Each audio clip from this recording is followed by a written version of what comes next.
तो भाइयों, welcome to Wasim Jaffer's official YouTube channel. This is Wasim की क्लास। वसीम भाई, मुस्कुरा रहे हैं आप, और मुस्कुराना बनता भी है। एलएसजी वर्सेस दिल्ली कैपिटल्स था आज, और एलएसजी ने डिसाइड किया, जो उनका पिछले साल का ओपनिंग पेयर था जो अच्छा कर रहा था, वहाँ से स्टार्ट करूंगा। मैं ऋषभ पंत ओपनिंग करने आए, तो क्या सोच थी? एलएसजी हार गया, लेकिन what was the thinking behind it? मुझे ऐसा लगता है कि शायद राइट हैंड लेफ्ट हैंड में भी कॉम्बिनेशन शायद उनको ट्राई करना होगा। अगर दोनों राइट हैंडर आते तो पॉसिबिलिटी थी कि अक्षर पटेल शायद पावर प्ले में 1 या 2 ओवर डाल जाते। तो ये थोड़ी सी टैक्टिक्स होती है, बट सेइंग दैट मैं सरप्राइज हूँ कि निकलस पूरन जो इतना बढ़िया उन्होंने परफॉर्मेंस किया, at least start of the season last year number 3 पे, उनको सीधा उन्होंने 5 पर डाल दिया और बदोनी को नंबर 4 खिलाया। क्योंकि जब बदोनी आने से पहले 2 राइट हैंडर ऑलरेडी खेल रहे थे जी। माकरम खेल रहे थे, मिचेल मार्श खेल रहे थे, तो वहाँ पर और अक्षर ने आउट किया माकरम को। तो अक्षर बॉलिंग कर रहे हैं, तो इट मेड सेंस कि भैया निकलस पूरन को वहाँ पे आना चाहिए था। तो I didn't understand that strategy. मुझे ऐसा लगता है कि ऋषभ पंत का ओपन करना कोई बुरी स्ट्रेटेजी नहीं है, क्योंकि वो खेल सकते हैं वहाँ पर।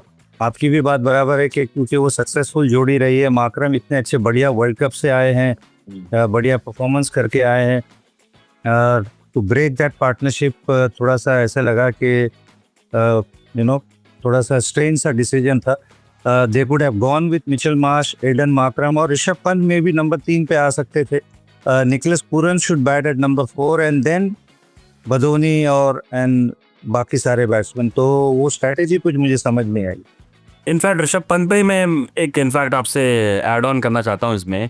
Do you think Rishabh Pant India T20 career वो लुक फॉरवर्ड कर रहे हैं, उसको रिक्लेम करने के लिए? वो बोलते चलो मैं ओपनिंग करता हूँ जस्ट टू मेक श्योर। अभी वो तो क्या दूर की बात है, उनके लिए वो सोच रहे होंगे एलएसजी के लिए मैं अच्छा करूँ, बट क्या ऋषभ पंत इंडिया की T20 स्कीम ऑफ थिंग्स में अब बहुत दूर रह गए आगे जाके? आई मीन डेफिनेटली मुझे ऐसा लगता है कि ऑलमोस्ट थर्ड चॉइस है मेरे हिसाब से, तो इफ़ नॉट सेकंड तो बिल्कुल नहीं, क्योंकि ईशान किशन ने कमाल की बल्लेबाजी की है। संजू सैमसन ने जिस तरह से खेला है, जितेश शर्मा मुझे ऐसा लगा कि उन्होंने कुछ ऐसे खासा ख़राब परफॉर्मेंस नहीं किया था, उनको बाहर कर दिया गया फॉर ईशान किशन, क्योंकि उन्होंने डोमेस्टिक में बहुत बढ़िया परफॉर्मेंस किया था। तो ये 3 तो मुझे ऐसा लगता है लाइन में है, तो ऋषभ पंत इस लाइन में उनके पीछे है। But IPL changes everything. अगर आईपीएल में आपका बम्पर सीजन जाता है किसी भी प्लेयर का, सिर्फ ऋषभ पंत नहीं, तो सडनली आपका नाम चलने लगता है और आप इंडियन टीम में कमबैक कर सकते हैं। हमने देखा हुआ है, कई प्लेयरों के साथ हमने ये चीज़ देखी हुई है। तो बिल्कुल मुझे ऐसा लगता है कि अगर अच्छा सीजन जाता है, पहली तो नज़र उनकी मुझे ऐसा लगता है कि एलएसजी के ऊपर फोकस होगा, क्योंकि लास्ट ईयर भी अच्छा सीजन नहीं गया। ये शुरुआत भी खराब रही है, तो I don't think he will be to worried के मुझे इंडियन टीम में कमबैक करना है। बिल्कुल कमबैक करना है उनको, बट वो कमबैक तभी होगा जब उनके रन्स बनेंगे। और जब रन्स बनेंगे तो वो अच्छे ही स्ट्राइक रेट पे बनेंगे, क्योंकि ऋषभ पंत बहुत टाइम लेके खेलने वाले प्लेयरों में से नहीं है। तो उनकी नज़र ये होगी कि उनकी कप्तानी में एलएसजी अच्छा करे। आज पहले बैटिंग करे, 140 अराउंड रन बनाए, जो कि इस विकेट पे भी ऑब्वियसली थोड़े से कम लग रहे थे।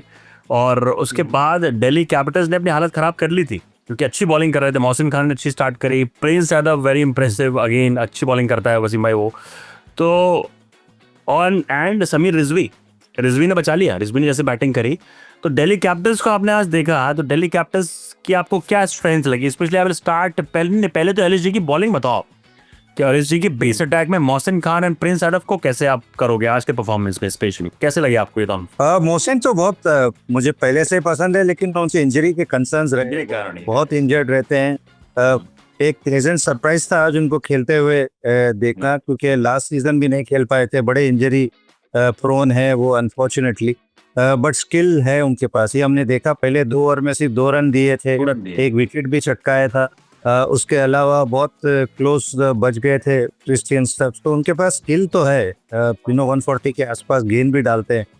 तो अच्छा लगा उनको देख के, एंड आई होप कि वो ये पूरा सीजन खेलें, क्योंकि अगर वो पूरा सीजन खेलते हैं तो मुझे ऐसा लगता है उनके पास की ऑर्डर स्किल है कि वो अच्छा करेंगे यार। बिल्कुल प्रिंस ने कमाल की वो जो अक्षर पटेल को जो आउट किया वो क्या बॉल ब्यूटीफुल डिलीवरी, मतलब एक बॉल ड्रीम डिलीवरी एक लेफ्ट हैंडर के लिए अगर आपको डालनी है आउट स्विंगर वाले को, तो वो कमाल की डिलीवरी थी। एक्साइटेड रहते हैं थोड़ा, थोड़ा फास्ट बॉलर है, हाँ अच्छी गति है, बट थोड़ा सा और स्किल सेट इम्प्रूव करना होगा क्योंकि वो तेज डालने को जाते हैं। यॉर्कर अच्छी डालते हैं, जितना हमने लास्ट ईयर देखा था कि यॉर्कर पे भरोसा करते हैं, बट ओवरऑल मुझे ऐसा लगता है कि अगर हम एलएसजी की बॉलिंग की बात करें तो बहुत पेस डोमिनेटेड बॉलिंग अटैक है, वो चाहे शामी हो, एनरिक नोकिया भी हैं, और एनरिक नोकिया उस टाइप के गेंदबाज हैं कि या तो वो सीधा विकेट निकालेंगे या तो फिर बहुत रन उनको पड़ेगी, क्योंकि उनकी इतनी गति है। शामी ने कमाल की आज भी शुरुआत की, पहले गेंद पे केएल राहुल का आउट किया, 2-3 बार बहुत क्लोज बॉल्स भी रहे, तो शामी को देख के अच्छा लगा। गति भी वो आ रही थी, 138 140 के उनके पास वो गति थी, वो रिदम भी नजर आया। बॉल हालांकि थोड़ा सा कंट्रोल नहीं हो रहा था, थोड़ा वाइड्स गए, बट उनका स्किल सेट तो अनमैचेबल है। बट स्पिन डिपार्टमेंट बहुत हल्का है सौरभ, बिल्कुल ही ऐसा लगता है कि कुछ भी नहीं है। मार्टिनम को गेंद करनी पड़ी, शहबाज को उन्होंने इम्पैक्ट सब खिलाया क्योंकि विकेटें गिर गई थी, वरना तो शायद दिग्विजय राठी क्या था। बट दिग्विजय भी आप उनको उस कैटेगरी में नहीं लोगे कि सुनील नारायण या वरुण चक्रवर्ती या कुलदीप यादव वाली कैटेगरी में, अभी भी ये उनका दूसरा ही सीजन है। तो ओवरऑल ऐसा लगा कि स्पिन डिपार्टमेंट बहुत हल्का है और बहुत पे ऐसे लगता है कि रिलाय करते हैं, और बैटिंग ने तो मतलब 140 किसी भी विकेट पे बहुत ही खराब बल्लेबाजी करो तो आप हो सकता है कि मैच जीत जाओ, बट ओवर भी पूरे खेल नहीं पाए। उसके अलावा जो स्ट्रैटेजी की हमने बात की तो बड़ा मुझे सरप्राइज किया एलएसजी ने अपनी स्ट्रैटेजी से। वो समीर रिजवी भाई, और हम लोग कल बात भी कर रहे थे इनफैक्ट कि चेन्नई ने इतने पैसे में खरीदा था, चेन्नई के लिए ऑफ कलर सीजन था, पर यह सीन है लाइक अब दिल्ली के लिए पिछले सीजन में हमने देखा कुछ क्रूशियल इनिंग खेल रहे थे सही टाइम पे को आके, और इस सीजन की स्टार्ट बड़ी फिनोमिनल करी है। एक समय 10 बॉलों पे सिर्फ उनके 2 रन थे, 9 बॉल बाद खाता खोला तो सारा जो प्रेशर था पहले तो वो एब्जॉर्ब किया, तो वो दिखाया कि वो खेलने की भी स्किल है, वो गेम अवेयरनेस है, बस जैसे फिनिश किया। How do you see this talent Sameer Rizvi? अब 2-3 साल हो गए हैं। नहीं, टैलेंटेड तो है सौरभ, इसीलिए चेन्नई ने इतना पैसा उन पे लगाया था, थिंकिंग कि वो जिस तरह से यूपी लीग में उन्होंने परफॉर्मेंस किया या डोमेस्टिक में वो जिस तरह से एज ग्रुप या उसके ऊपर उन्होंने परफॉर्मेंस किया वो रेप्लिकेट कर पाएंगे, बट वो प्राइस टैग वो हैंडल नहीं कर पाए, और ये अच्छों के साथ हुआ है, उसमें समीर रिजवी अकेले नहीं है, बट आई थिंक 1-2 सीजन वो सर्किट में रहने के बाद ऐसा लगता है कि आप थोड़ा सा सटी शायद हो गए, और बैक टू बैक मेरे ख्याल से लास्ट सीजन की लास्ट मैच में भी 50 बनाया था, इस सीजन भी शुरुआत बहुत बढ़िया इनिंग से की है, तो टैलेंट तो है, इसीलिए ऑब्वियसली उनको लिया गया है, और पावरफुल प्लेयर है, छक्के बड़े कमाल छक्के मारते हैं, उनके पास रेंज है, तो अच्छा लगा कि वो टैलेंट और पोटेंशियल वो परफॉर्मेंस में कन्वर्ट हो रहा है, तो ये देख के लग रहा है, और आई होप के कंटिन्यूस, क्योंकि खतरों से खेलते हैं, थोड़ा सा जिस तरह के शॉट्स खेलते हैं, कंसिस्टेंसी का थोड़ा सा इश्यू रहेगा, बट लेकिन खेलेंगे जिस दिन वो इस तरह के इनिंग खेलने की कैपेबिलिटी रखते हैं। आपने जब आईपीएल स्टार्ट होने से पहले एक प्लेन 11 बनाई थी आप दिल्ली कैपिटल्स की, तो उसमें आपने पृथ्वी को रखा था, पृथ्वी को आज उन्होंने बाहर बैठा रखा है, तो do you think this combination, भले मैच जीत गए हो, बट दिस कॉम्बिनेशन निशांका से गए ओपन कराई केएल, और उससे डू यू सी पृथ्वी को बाहर ही बैठना पड़ेगा, कहीं कहाँ जगह बनेगी पृथ्वी की फिर जब अभी स्टार्टिंग में हटा देते हैं? नहीं, मुश्किल लगता है मुझे सौरभ, क्योंकि अगर निशांका को वो खिलाएंगे तब तो पृथ्वी का खेलना थोड़ा मुश्किल होगा, क्योंकि केएल ओपन करेंगे, नंबर 3 और 4 भी ऑलमोस्ट श्योर है, तो पृथ्वी तो ऑब्वियसली ओपन ही करेंगे, उसके अलावा तो खेलते हुए यहाँ नजर नहीं आते, तो बनेगी जगह तो वो मुझे लगता है कि निशांका ही की जगह पे बनेगी, क्योंकि मैंने ये सोचा था कि शायद पेस डिपार्टमेंट थोड़ा मीरा करते हुए नजर आएंगे निशांका की जगह, और पृथ्वी ओपन कर सकते हैं ताकि केएल थोड़ा सा टाइम ले सके और पृथ्वी थोड़ा सा वो अटैकिंग रोल प्ले करे, बट डिफरेंट स्ट्रैटेजी से वो गए, बट बहुत बढ़िया रिजल्ट उनको मिला आज। इनफैक्ट ये तो अब ये प्रूवन हो गया वसीम भाई, अभी तक जितने मैचेस हुए आईपीएल में, आई थिंक चौथा मैच था आज ये, और चारों मैचों में जो टीम चेस कर रही है वो जीती है। तो ऑर्डर ऑफ द डे है कि टॉस जीतो, आपको फील्डिंग करनी है। विकेट्स भी हल्के हल्के नजर आ गए, कुछ कुछ विकेट पाटे हैं, एब्सोल्यूट रोड हैं, कुछ कुछ थोड़े से ट्रिकी है। एक बार फिर से लग रहा है कि यहाँ पर 200 का विकेट नहीं है, 160 170। तो यहाँ पर आपकी जो स्ट्रैटेजी होनी चाहिए वो भी उस हिसाब से बननी चाहिए। और हाँ, ये ओपनर जब बैटिंग करने जा रहे हैं वसीम भाई, अभी 2-3 मैच में ऐसा लगा है कि ओपनर जा रहे हैं आज का ट्रेंड सोच के, भैया 200 प्लस चाहिए, बनाना है। ये कौन डिसाइड करता है? फील्ड पे जाके 6 ओवर खेलने वाले जो प्लेयर हैं स्टार्टिंग में, वो बताएं ड्रेसिंग रूम को कि भैया ये विकेट नहीं है 220 की, आप 70 80 80 बना लो। नहीं, वो बैट्समैन ही डिसाइड करते क्योंकि वही बेस्ट जज है। वो पिच पे खेल के 2 या 3 ओवर खेलने के बाद में आई थिंक वो कम्युनिकेट करते हैं डगआउट में और नेक्स्ट प्लेयर्स के साथ में कि क्या टारगेट अच्छा है। तो और क्योंकि आईपीएल का इनिशियल फेज है तो थोड़ी विकेट में फ्रेशनेस भी नज़र आ रही है, तो इसीलिए शायद ऐसा हो रहा है कि पहले बैटिंग थोड़ी मुश्किल नज़र आ रही है। ये चेन्नई वाले मैच में भी हमने देखा कि वो गुवाहाटी में थोड़ा सा कवर्स के अंदर था, बारिश हुई थी तो काफ़ी हेल्प थी फास्ट बॉलर्स को। आज भी ऐसे लगा, हालांकि शुरुआत तो अच्छी की थी ऋषभ, और वो जिस तरह से मिचेल मार्श खेल रहे थे, अनफॉर्चुनेट था ऋषभ उस तरह से आउट हो गए। हाँ, बट उसके बाद में I mean even end of the match में जो बातें की ऋषभ ने, तो ही वाज डिसअपॉइंटेड कि वो 140 की विकेट नहीं थी। नहीं, उनकी टीम ने उस तरह से बल्लेबाजी नहीं की, थोड़ा सा 20 तो नहीं कहूँगा, 25-30 रन मुझे ऐसा लगा कि शॉर्ट रह गए हो, वरना ये मैच बना लेते अगर क्योंकि जब आप 140 रन चेस करने जाते हो तो आपके ऊपर प्रेशर नहीं होता रन रेट का। वही अगर 170 बने हुए होते हैं तो फिर आपको पता है कि विकेट भी गिरी है लेकिन मुझे वो रन रेट भी मेंटेन करना है। तो थोड़ा डिसअपॉइंटिंग बैटिंग शो रहा है एलएसजी की तरफ से, और इनफैक्ट वो स्पिन डिपार्टमेंट के बारे में भी थोड़ा सोचना होगा उनको। इस मैच का एक लास्ट क्वेश्चन पूछना है, फिर कल का प्रेडिक्शन लेंगे यहाँ से। डगआउट का आपने जिक्र किया कि डगआउट्स में मैसेज पहुंचाओ, तो मैंने आज एलएसजी का डगआउट देखा, और इनफैक्ट वहाँ पर इतने सारे कोचेस, और क्योंकि आप पंजाब किंग्स के डगआउट का पार्ट रहे हो, एज अ बैटिंग कोच रहे हो, और आपने और भी डगआउट देखे जहाँ कोचिंग सिस्टम का आप पार्ट थे। यहाँ पर मैं नाम बता दूं आपको, Tom Moody, Lance Klusener, Justin Langer head coach, फिर केन विलियमसन स्ट्रैटेजिस्ट। तो ये वसीम भाई, don't you think too many, वो बोलते नहीं क्या कहावत है, ज्यादा दिमाग जहाँ होता है लगने लगता है तो वहाँ पर कंफ्यूजन क्रिएट हो जाता है। तो ये strategy, too many cooks spoiled the broth, वो जबान पे नहीं आता, टू मैनी कुक्स स्पॉइल्ड दो। तो ये ज्यादा पैसा आपके अकाउंट में है इसलिए चलो भाई तुम भी आ जाओ, तुम भी आ जाओ। अब ये क्या पीआर स्टंट है क्या? इतने सारे लोग क्या कर रहे हैं, इतने सारे लोग डगआउट में, कोचिंग स्टाफ में क्या काम होता है, समझा दीजिए पब्लिक को।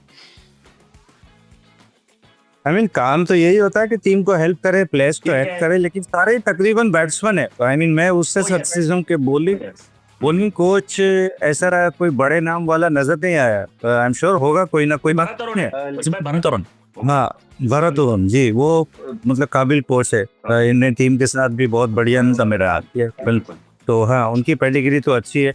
बट ये इतने सारे जो लोग हैं, क्योंकि केन विलियमसन भी बल्लेबाज रहे, जस्टिन लैंगर खुद बल्लेबाज है, लांस क्लूजर भी अपने वक्त के बहुत बढ़िया बल्लेबाज थे और अच्छे ऑलराउंडर थे। टॉम मूडी अगेन वो भी, तो ये को नहीं आता मैं बोल दो, ये बैट्समैन थे ना, ये अच्छे कोच थे टॉम मूडी। नहीं, टॉम मूडी तो हाँ बिल्कुल पेडिग्री है उनकी, वर्ल्ड में बहुत सारी लीग्स में काम किया है। इंटरनेशनल में भी उसमें श्रीलंका के साथ कमाल के काम किया, श्रीलंका के भी वो लंबे समय सक्सेसफुल। बिल्कुल, और मैंने खुद उनके साथ क्रिकेइन्फो में बहुत काम किया है एज प्रेजेंटर और ब्रॉडकास्टर। तो बड़े अच्छा मतलब वो है, थॉट प्रोसेस है उनका, और जिस तरह से गेम को देखते हैं और जो उनकी हाँ तो गेम अवेयरनेस है, तो है बहुत सारे लोग, काबिल लोग हैं, इसमें कोई शक नहीं, सबकी पेडिग्री है। बट अगेन वही है कि बहुत सारे लोग होने से हो सकता है कि वो कंफ्यूजन क्रिएट ना हो, आइडियाज मैच नहीं करे और वो कंफ्यूजन कहीं प्लेयर्स में नहीं जाए। तो एनीवे पहला ही मैच था तो too early to say, but I hope जो प्लेयर्स हैं वो they find the touch and LSG winning ways में आए। बिल्कुल, और इनफैक्ट आज के मैच का एक मोमेंट था जो मेरे लिए स्टैंड आउट था कि आयुष बदोनी के बहुत दूर एक बॉल गिरती है, जाके वो भागता है कैच लेने के लिए, नहीं ले पाता है, फिर कैमरा जाता है गोयनका साहब के पास और गोयनका वहां से बोल रहा है अबे कैच ले, मतलब ही वाज लाइक कि कैच ले, ये प्रॉब्लम है उनके साथ। तो भगवान बचाए केन विलियमसन को, इन सबको, टॉम बॉडी को, कि क्या होगा अंदर पर्दे के पीछे। चलिए कल के मैच पे आते हैं। टुमारो इज लाइक, इनफैक्ट आज के मैच पे आते हैं क्योंकि ये वीडियो सुबह आपको मिलेगा। तो KKR versus SRH at Eden Gardens. और इनफैक्ट मैं आपसे लाइक हम लोग जब हर मैच का, हर टीम का रिव्यू कर रहे थे, तब बात कर रहे थे कि पिच KKR को सोच समझ के आप बनाना है, लाइक डिसाइड करना है कि पार्टी पे खेलना है, अपने स्पिनर्स को रखना है गेम में। रहाने पिछले सीजन पूरा ये रोते रहे कि हमें पिच क्यों नहीं दी, ऐसी पिच क्यों नहीं दी। और मुझे स्टीवन फ्लेमिंग का एक स्टेटमेंट याद आ रहा है, जो लगभग पिछले साल शायद उन्होंने दिया था या उससे पहले दिया था, जहां पर वो चेपॉक को लेके दिक्कत थी उनको। वो बोल रहे थे कि हमने जो विकेट मांगा चेपॉक में हमें नहीं मिला, ऐसा भी आया है। तो क्या देखते हो कल का मैच, SRH वर्सेस, अगर हम जाएं KKR, man to man, who is winning? हाँ, मुझे ऐसा लगता है कि KKR थोड़ी से बेटर इक्विप्ड है, क्योंकि बॉलिंग, भले फास्ट बॉलिंग उस पेडिग्री की नहीं है, लेकिन स्पिन डिपार्टमेंट तो अच्छा है। वरुण चक्रवर्ती, सुनील नारायण, अनुकूल रॉय। वहीं पे SRH की बॉलिंग अगर हम कंपेयर करें तो उनका बड़ा ही बुरा हाल है, जिस तरह की उनकी बॉलिंग, क्योंकि वो रन भी बना सकते हैं और वो रन दे भी सकते हैं, और थोड़े, हाँ, और बल्लेबाजी। आपने 5 नंबर दिए थे वसीम भाई, SRH के बालों को 5 नंबर दिए थे आपने पहले। जी जी। तो और लिविंगस्टन, मुझे ऐसा लगता है कि लिविंगस्टन का खिलाना बहुत ज़रूरी है। लिविंगस्टन को नंबर 4 पे आप खिलाओ, उनको एज अ 5th और 6th बॉलर यूज़ करो, क्योंकि बहुत केपेबल बॉलर है, जो लेग स्पिन भी डाल सकते हैं और लेफ्ट हैंडर है तो ऑफ स्पिन डाल सकते हैं, और पावर पैक प्लेयर है, जो मतलब ऑन द डे आपको मैच जिता सकते हैं। तो थोड़ा सा उनकी तरफ देखना होगा SRH को। पैट कमिंस को ऑब्वियसली मिस कर रहे हैं वो, उनकी कप्तानी को, उनकी बॉलिंग को, बट उनके बैटिंग भी मुझे, मतलब वो जो हमने शुरू में जब बात की थी, प्रीव्यू किया था, तो बड़ा ऐसा लगा कि यार ये डरावनी टीम बन सकती है। लेकिन अब तक एक ही मैच हुआ है, लेकिन ऐसा लग रहा है कि थोड़ा सा शेल में खेल रहे हैं। वो पहले जो 250 बनाने के मूड में आते थे, वो पहले मैच में ऐसे लगा कि थोड़ा सा जो अप्रोच है वो थोड़ा सा हल्का हाथ रखा है, तो वो खेलना होगा उनको थोड़ा वो फियरलेस होके। बिल्कुल। और सबसे इम्पोर्टेंट निगाहें होंगी वसीम भाई, हमारी भी और आपकी भी शायद, पिच पे, कि पिच कैसे मिलेगी, और अगर पार्टी विकेट मिला तो फिर रन फीस्ट होगा। दोनों टीम की बैटिंग बड़ी कमाल है, तो दोनों तरफ से रन पड़ेंगे। और कल आई विल बैक SRH, क्योंकि आपने बोल दिया कि आप तुम्हें SRH बैक करना पड़ेगा। 8 प्लेयर हमारे, अब हैवान बल्लेबाज सारे के सारे, देखते कल क्या कर। चलिए वसीम भाई, सी यू टुमारो, और फिर कल डिस्कस करते हैं आगे चलते। आप भी अपने कमेंट वगैरह यहाँ पर देते रहो, कमेंट का आंसर अब मैं नेक्स्ट एपिसोड से लेना चालू करूंगा, हर क्वेश्चंस का भाई से पूछेंगे। चलिए वसीम भाई, see you tomorrow. See you tomorrow.